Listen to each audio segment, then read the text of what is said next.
Hello students అందరికీను. So annotation number 1 చెప్తున్నాను బిందా అన్న స్టోరీ నుంచిను.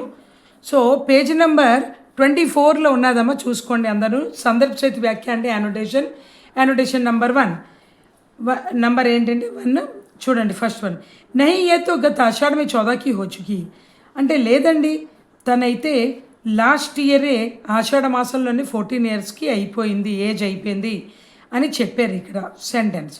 సో ప్రసంగ్ ఇందులో ఏం రాస్తారంటే ప్రస్తుత గద్యాంశ బిందా నమక్ పాఠ से लिया गया है, इसकी लेखिका महादेवी वर्मा जी है.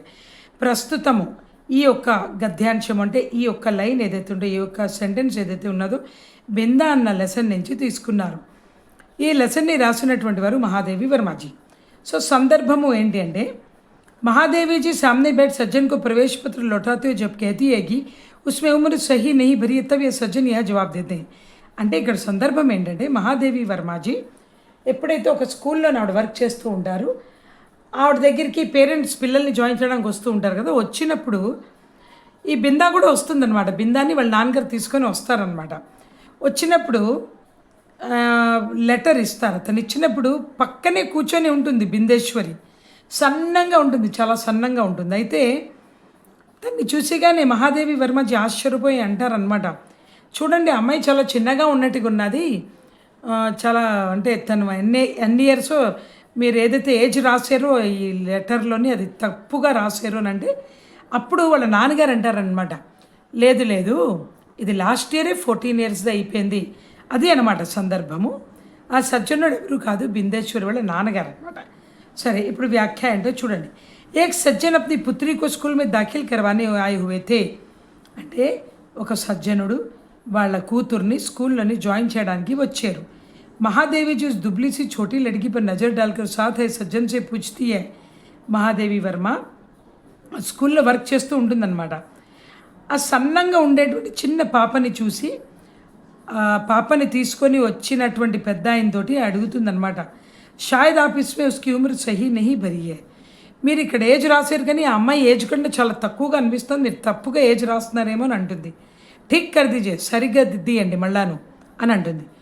ఆ వచ్చినటువంటి సజ్జనుడు ఎవరు అంటే బిందేశ్వరి వాళ్ళ నాన్నగారే. ఓకేనమ్మా. ఠీక్ కర్ దీజే నహీతో భవిష్యమే కఠినాయి ఆయేగి, మీరు తన ఏజ్ని కరెక్ట్ చేసిండి, కరెక్షన్ చేయండి, లేదంటే ఫ్యూచర్లో ప్రాబ్లం వస్తుంది. తవ్వే సజ్జన్కి అయితే నెయ్యి అయితే గత ఆషాఢ మే 14 వర్షకి హోగి హై, అప్పుడు తను అంటారు కదా తను నా కూతురే, తను లాస్ట్ ఇయరే 14 ఇయర్స్ కంప్లీట్ అయిపోయింది అని అంటారు. అర్థమైందమ్మా. ఫస్ట్ 1 అది. సో సెకండ్ యానోటేషన్, तुम नई अम्मा को पुरानी अम्मा क्यों नहीं कहती, फिर वे ना नई रहेगी और ना ही डांटेगी. ఇక్కడ బిందేశ్వరి వాళ్ళ నాన్నగారు బిందేశ్వరితోటి అంటారనమాట, బిందాతోటి అంటారు, నువ్వు కొత్త తల్లిని పాత తల్లిలాగా అమ్మాని ఎందుకు పిలవటం లేదు, నువ్వు కొత్తగా ఉంటే తను కూడా కొత్తగానే ఉంటుంది, నువ్వు అమ్మాని పిలిస్తే నిన్నెప్పుడు కూడా తిట్టదు అని అంటారు. ప్రసంగంలో మీరేంటి రాస్తారు, ప్రస్తుత గద్యాంశ్ బిందా నామక్ పాఠ से लिया गया है, इसकी लेखिका మహాదేవి వర్మాజీ है, అంత రాస్తే సరిపోతుంది. ప్రస్తుతము ఈ యొక్క సెంటెన్స్ బిందా అన్న లెసన్ నుంచి తీసుకున్నారు. ఈ లెసన్ని రాసినటువంటి వారు మహాదేవి వర్మాజీ అని రాసే సందర్భం ఏంటో వినండి.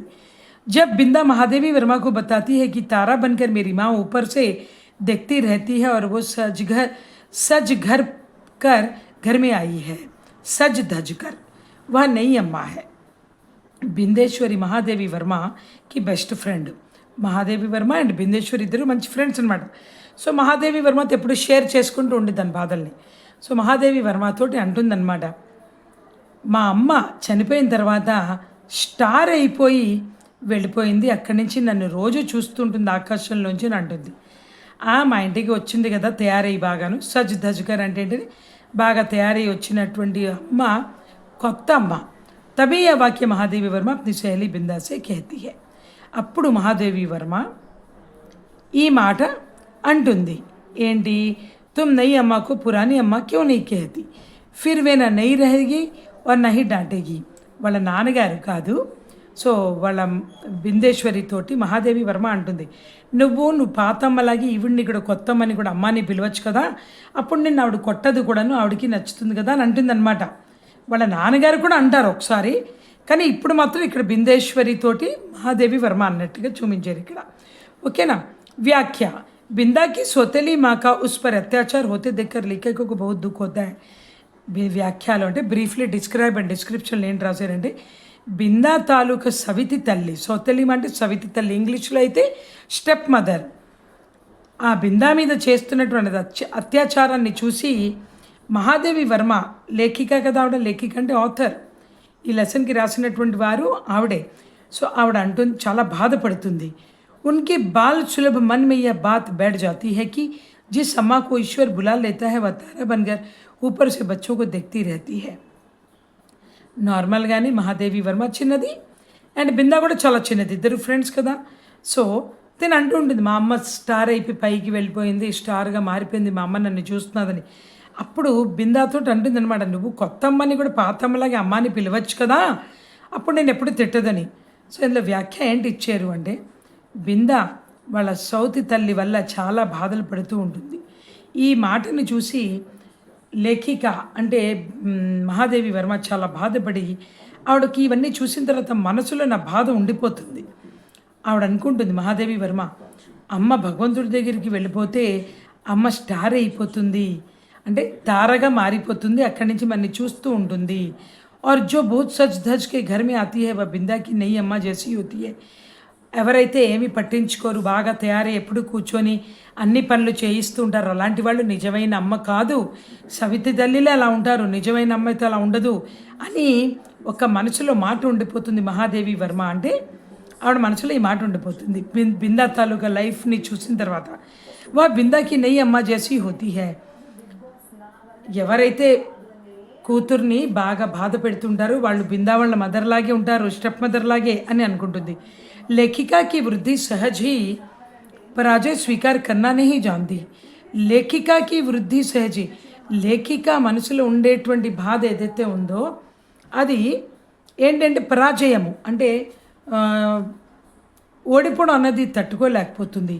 इसी से उन्होंने सोचकर कहा कि यदि बिंदा अपनी नई अम्मा को पुरानी अम्मा कहेगी तो फिर वे नहीं रहेगी और ना ही डांटेगी. బిందాని రోజు తిడుతూ ఉంటుంది, కొడుతూ ఉంటుంది కాబట్టే బిందాతో ఏమంటుందంటే, నిన్ను రక్షించుకోవడం ఒకటి మార్గం ఏంటంటే, మీ సవితి తల్లితో కూడా నువ్వు మీ ఓన్ మదర్తో ఎలా ఉండేదాను అలాగే ఉంటే కనుక నిన్ను ఎప్పుడూ కూడా తిట్టదు.